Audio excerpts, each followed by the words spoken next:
So here we have a document. This is from 1914. So it's May of 1914, and it's when militancy has really kind of escalated. So it's very much looking at the arson campaigns that were happening, focusing on two individuals that were prosecuted for their involvement in arson campaigns. So it's Florence and then Hilda Burkett, also known as Hilda Byron.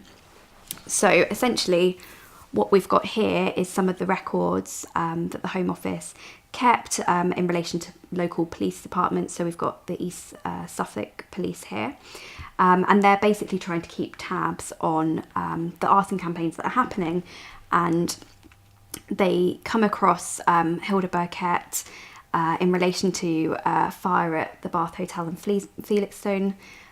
And then through that, they see some items from her, and one of them is a diary.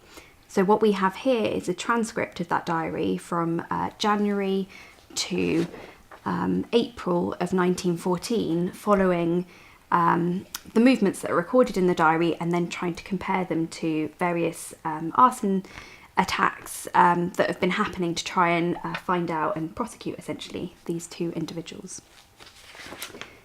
So we can look at some of the references on this transcribed diary that's been typed up by police. So there's speculation about the code that's being used. So we've got no-go and no-good, meaning unsuccessful attempts at outrages. And then the police speculate that ball, dance, whist drive, hippodrome, Cinderella dance, soiree, great success, and a little daylight game all mean successful outrages. So that's what they've kind of inferred from this diary by comparing them to things that were reported at the time. It's also a request that's being circulated to local police forces to try and understand if any of the other mentions on here relate to arson attacks.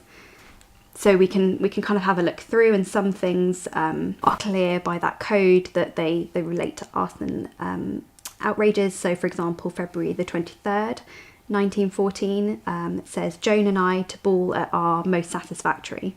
It's very much kind of a coded record, and yet is used as police evidence to prosecute Hilda Burkett and Florence Tunks.